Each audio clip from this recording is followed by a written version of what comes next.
भी मौन, विपक्ष भी मौन, जनता की अब सुनेगा कौन। कर्णनगरी टाइम्स अपने अविरल प्रयासों के माध्यम से आज उत्तराखंड के सीनियर कैबिनेट मंत्री श्री हरक सिंह रावत जी के आवास पर मौजूद है और आज हम उनसे चर्चा करेंगे इस कोरोना वैश्विक महामारी के दौरान जन समस्याओं पर, जिससे कि वास्तविक रूप में इस वक्त जनता जूझ रही है। बहुत से ऐसे मुद्दे हैं कि जहां पर हमें लगता है कि आपके प्रयासों से ये संभव हो सकते हैं। आपको शेरे गढ़वाल भी कहा जाता है और पूर्व में भी आपने बहुत सारे ऐसे कार्य किए हैं कि जिसको जनता ने सराहा है। लेकिन आज कर्णनगरी कोटद्वार की जनता को भी आपसे बहुत सी उम्मीदें हैं। इस संबंध में हम सीधे बात करेंगे उत्तराखंड में वन एवं पर्यावरण मंत्री श्री हरक सिंह रावत जी के साथ। आदरणीय रावत जी, आपका सर्वप्रथम कर्णनगरी टाइम्स की ओर से मैं स्वागत अभिनंदन करता हूँ। नमस्कार। सर, मैं आपसे सर्वप्रथम ये पूछना चाहूँगा कि जैसे कि हमारे चैनल का नाम भी कर्णनगरी टाइम्स है और हमारा फोकस भी कर्णवाश्रम और कर्णनगरी कोटद्वार की जनमानस की आम समस्याओं को उठाना और हर भारतीय की आवाज़ बनने की प्रयास, ये हमारा एसेंस है इस चैनल का। और इसी कड़ी में मैं सर्वप्रथम आपसे पूछना चाहूँगा कि कर्णवाश्रम जहाँ की महर्षि कर्ण की तपस्थली रही है और भारत नाम के सम्राट भरत की जन्म क्रीड़ा स्थली रही है, इस स्थान को विश्व पटल पर पुनः स्थापित करने के लिए आपने कुछ प्रयास जरूर किए थे, लेकिन आज काम रुका हुआ दिख रहा है। इस पर आपके क्या विचार हैं? ये बात सही है कि ये कोटद्वार और कर्ण आश्रम हिंदुस्तान के और दुनिया के जो प्रमुख ऐतिहासिक स्थल है, जो ऐतिहासिक धरोहर है, उसमें से एक है। और देश के प्रधानमंत्री जी मोदी जी ने जो देश के 25 आइकॉन स्थलों का चयन किया है, उसमें इस कोटद्वार कर्ण आश्रम को भी चयनित किया है।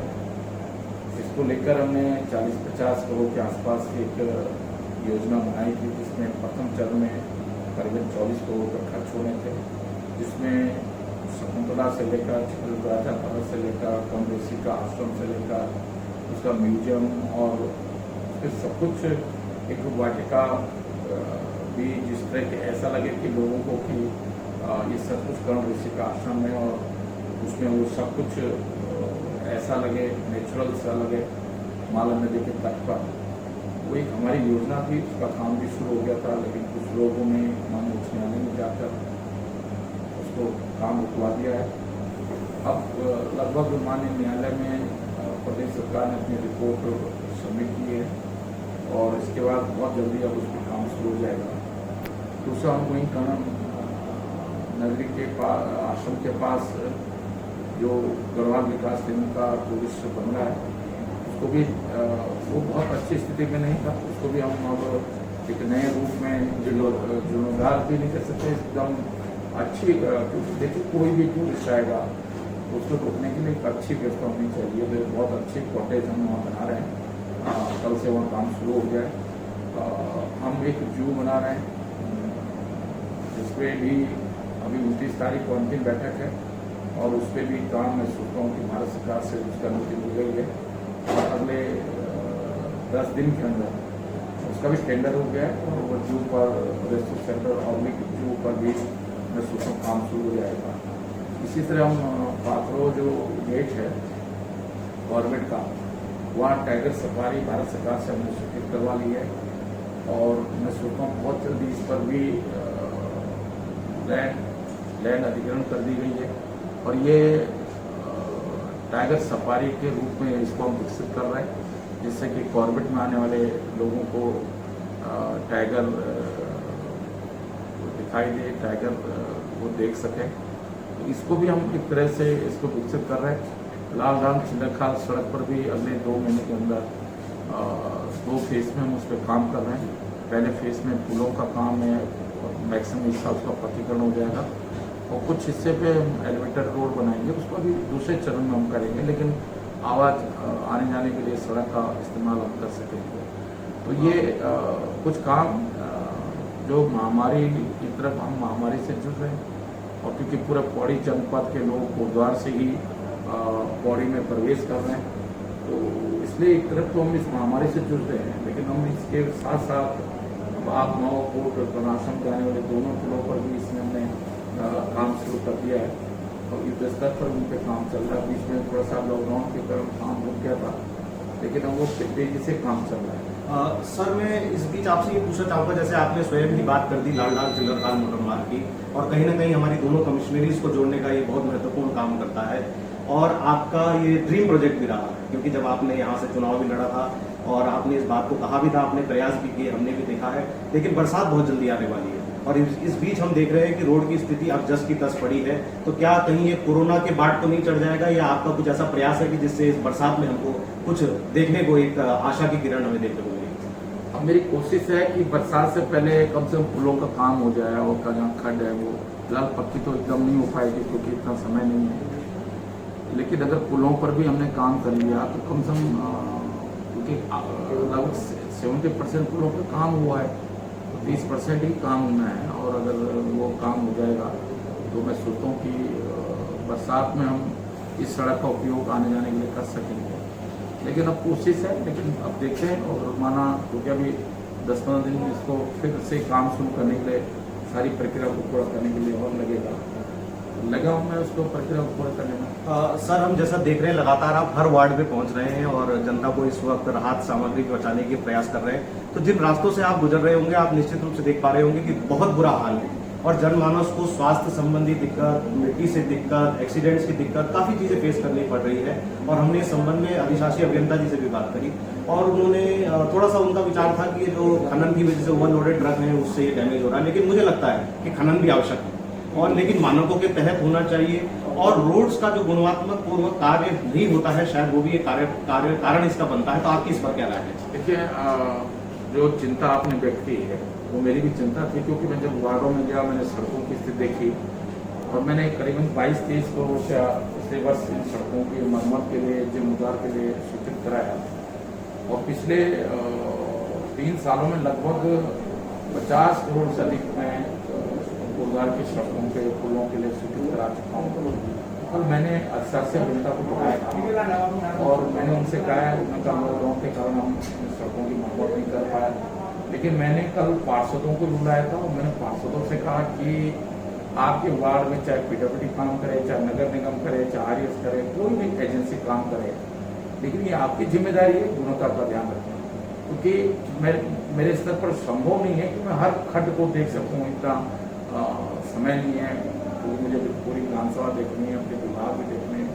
पूरा पौड़ी जिला कोरोना महामारी भी देखना है। तो मैंने कल एजुनियन को बुला के कहा कि भाई अगर कोई पैच वर्क होना है वो केवल टेम्परेरी एक व्यवस्था ना हो, केवल ये नहीं कि बिल्कुल मट्टी से उसका बना स्प्रे हो, और कम से कम अगर माना कहीं सीसी हो तो उसकी तराई ठीक से हो। तो मैंने कल बुला के, मुझे नहीं मालूम था कि आप ये सवाल करेंगे, लेकिन मैंने कल जो चिंता आपकी वो मेरी भी चिंता है, और कल मैंने बहुत साफ कहा कि भाई अब इस बार कोई कॉम्प्रोमाइज नहीं होगा गुणवत्ता में, सड़कें अच्छी बने, उसके क्वालिटी का ध्यान रखा जाए। तो मैं कोशिश कर रहा हूँ, लेकिन मैं आपको माध्यम से भी सभी लोगों से निवेदन करना चाहता हूँ कि जब कोई सरकारी काम आपके क्षेत्र में हो, सड़क हो, बिजली हो, पानी के काम हो, ये सोच के कि ये सरकारी काम है, अच्छा हो या न अच्छा हो रहा है या नहीं हो रहा है, क्वालिटी अच्छी है या नहीं है, आप इस पर ध्यान नहीं देते हैं। मैं आप सबसे, चाहे मीडिया के लोग हों, जो वार्ड मेंबर हैं, जो सामाजिक कार्यकर्ता, उनसे आग्रह करना चाहता हूँ, जब भी आपकी गली मोहल्ले में कोई काम हो तो ये हमको जरूर देखना चाहिए कि वो क्वालिटी ठीक से हो रही है नहीं हो रही है, क्योंकि अगर मुझे सूचना मिलेगी तो कहीं गड़बड़ हो रहा है काम में तो हम उसको ठीक करेंगे, क्योंकि कई बार मतलब जानकारी में नहीं आता, और उसके बाद फिर मैं सोचता हूँ पिछले साल मैंने सड़क के लिए 4 करोड़ दिए थे, इस साल फिर वो सड़क वहीं की नहीं हो जाती है। दूसरा, कुछ लोग ऐसा कर रहे हैं कि सड़क बनी, फिर बिना नदी के रात को सड़क काट के पानी लाइन बिछाने, कुछ बिछाने। मैंने सब लोगों से आग्रह किया है कि जब सड़क पे काम हो, जिसको लाइन बिछानी है, बाकी घर का काम बाद में करते रहना, पाइप लाइन बिछाने का काम पहले कर लो, जिससे कि ये ना हो कि भाई आज सड़क बनी, कल कटिंग हो गई, और एक बार कट जाती है सड़क, फिर उसको ठीक करना बड़ा मुश्किल होता है। तो मैं ये सब लोगों से आग्रह भी करना चाहता हूँ। सर एक और बहुत इम्पोर्टेंट मुद्दा है, और आप तो इस बात को कई बार कहते हैं कि कर्ण नगरी कोटद्वार ऐसा स्थान है जो दोनों तरफ एक तरफ राजाजी नेशनल पार्क और एक तरफ कॉर्बेट पार्क से के बीच में ये शहर है। बहुत महत्वपूर्ण शहर है, गढ़वाल का भी द्वार है और कहीं ना कहीं सुविधाएं इस शहर में होनी चाहिए। और जब सुविधाओं की बात करते हैं तो बहुत इंपॉर्टेंट होता है स्वास्थ्य संबंधित सुविधाएं। किसी भी आम जनमानस को इसकी आवश्यकता होती है। तो यहाँ पर मेडिकल कॉलेज का एक प्रस्ताव था, लेकिन हमने देखा कि 2 कॉलेज भारत सरकार के माध्यम से हरिद्वार और एक और जिले को मिल चुके हैं। हम लोग रह गए हैं कहीं ना कहीं। और जब हम इसमें पूर्व स्वास्थ्य मंत्री से बात करते हैं तो उन्होंने कहा कि हमने 192 बीघा जमीन इसके लिए अलॉट की थी। तो इस पर मैं आपके विचार चाहूंगा और ये भी जानना चाहूंगा कि इस पर हमारे लिए आम जनमानस के लिए क्या संभावनाएं आने वाले समय में आपके माध्यम से बनेंगी, क्योंकि 3.5 साल निकल चुके हैं। समय थोड़ा कम है, लेकिन मुझे उम्मीद है कि आप जैसे व्यक्तित्व जो कि इतने लंबे समय से आपने नेतृत्व किया है तो आप इसको कर भी सकते हैं। देखिए, पूर्व स्वास्थ्य मंत्री जी ने क्या था मुझे नहीं मालूम। ये बात ठीक है, क्योंकि पिछली सरकार में मेडिकल एक्सचेंज मिनिस्टर था। मैं नेगी जी से कई बार कहा कि भाई मेरे रहते हुए आप गुरुद्वारा में मेडिकल कॉलेज बना दो, लेकिन उन्होंने जमीन ढूंढने में बहुत देर कर दी। और जब जमीन ढूंढी तो तब विलम्ब हो चुका था और केवल 2 करोड़ रुपया उस जमीन की बाउंड्री के लिए उनके समय में स्वीकृत हुआ। मैं पिछले 3 साल से इस मेडिकल कॉलेज के लिए प्रयासरत हूँ, क्योंकि ये राज्य सरकार के संसाधन नहीं है कि 600 करोड़ रुपया राज्य सरकार इस मेडिकल कॉलेज पर खर्च कर सके। मैंने पहले कोशिश की कि ये SI क्या से इस पर निर्माण हो जाए, उसमें स्वीकृति भी मिल गई थी, लेकिन वो लोकसभा चुनाव के कारण वो मामला खटाई में पड़ गया। अब भी मैं श्रम मंत्रालय के माध्यम से, क्योंकि सवाल पैसे का है कि पैसा कहाँ से आएगा और आगे उसको रन करने के लिए क्या खर्चा होगा, तो मैं श्रम मंत्रालय पे भी लगातार कोशिश कर रहा हूँ। कई बार श्रम मंत्रालय ने स्वीकृति भी दी, लेकिन कुछ फिर व्यवधान आने के कारण वो नहीं हो पाया। मैंने माननीय हर्षवर्धन जी से भी बात की, जैसे आपने कहा कि 3 मेडिकल कॉलेज, एक हरिद्वार, 3 स्वीकृत हुए भारत सरकार से, एक हरिद्वार, एक उधमसिंह नगर और एक पिथौरागढ़। उसी के साथ हमने भी अप्लाई किया था गुरुद्वारा मेडिकल कॉलेज के लिए, लेकिन हमारा रिजल्ट ये कह के हो गया, क्योंकि ये जो पूरे देश अंदर मेडिकल कॉलेज स्वीकृत हुए हैं, जिस जिले में कोई भी मेडिकल कॉलेज नहीं है, ये उस जिले के लिए स्वीकृत हुए हैं। क्योंकि हमारे यहाँ पौड़ी जनपद में सिनर मेडिकल कॉलेज भले ही वो बॉर्डर पे हो, लेकिन कागजों में या प्रैक्टिकल रूप से वो पौड़ी जनपद में,